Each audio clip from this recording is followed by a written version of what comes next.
Je suis Sylvaine Bull, je suis sociologue, membre du laboratoire d'anthropologie politique de l'École des hautes études en sciences sociales et je travaille sur la conflictualité politique et également sur la conflictualité écologique et en fait les liens entre écologie et politique. Ce que signifie pour moi Voyage en utopie, c'est une invitation aux chercheurs à traverser à la fois des époques, des temps. Le chercheur ou la chercheuse en sciences sociales travaille de façon discontinue sur un ensemble de temporalités. Et c'est une invitation à traverser un certain nombre d'objets contemporains, plus ou moins historiques, des objets qui s'entrecroisent, qui s'entrechoquent, qui peuvent se rencontrer ou pas. Le voyage en utopie, le terme d'utopie, est aussi une invitation à déconstruire ce terme, parce qu'en tant que sociologue, nous sommes amenés à nous confronter à des contre-utopies, à des dystopies, à des reconfigurations utopiques. Si l'utopie était un objet, je penserais tout simplement à un outil d'un menuisier, d'un ébéniste ou d'un sculpteur, qui nous montre la capacité d'artisans, et ça nous renvoie aussi à l'ouvriérisme proudhonien, de transformer le monde, de le rendre désirable. Non pas le futur désirable, mais le présent désirable. Je travaille sur les révoltes climatiques, sur l'effondrement et la façon dont la crise climatique réinterroge un ensemble de faits sociaux, comportements, un ensemble d'imaginaires utopiques. Et en particulier, j'ai travaillé sur les expérimentations politiques que l'on dit radicales, qui sont les zones à défendre, les soulèvements de la terre. Et en ce sens-là, ça interroge à la fois directement les imaginaires politiques et en même temps cette façon de vivre de façon événementielle la crise climatique.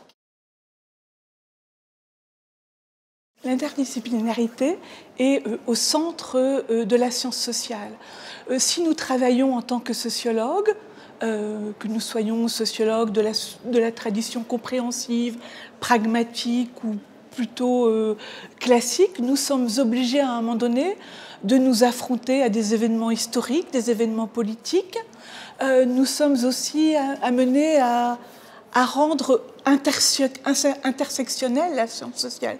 Pas seulement les objets, mais la science sociale en tant que telle, c'est-à-dire la façon dont les événements vont rencontrer un point structurel.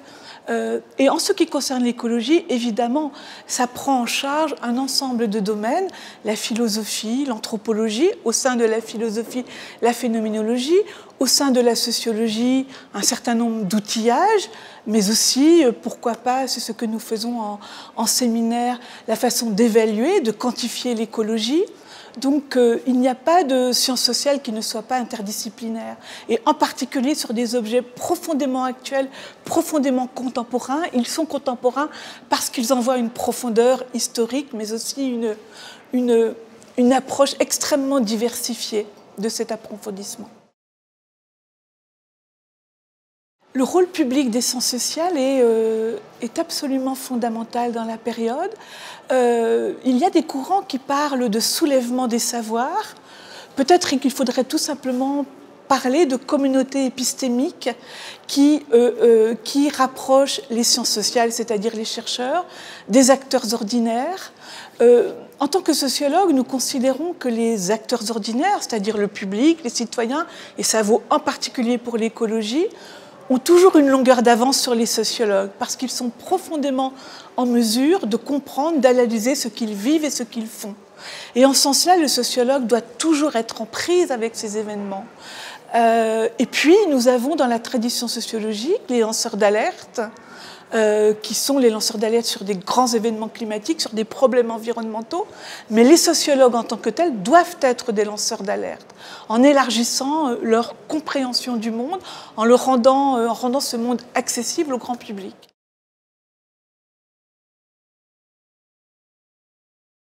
Je pourrais donner une référence historique et philosophique sur l'utopie, c'est celle de Karl Mannheim, Idéologie et utopie, qui montre bien au fond que l'utopie a une fonction subversive et qu'on ne peut lire l'utopie que si on ne comprend pas seulement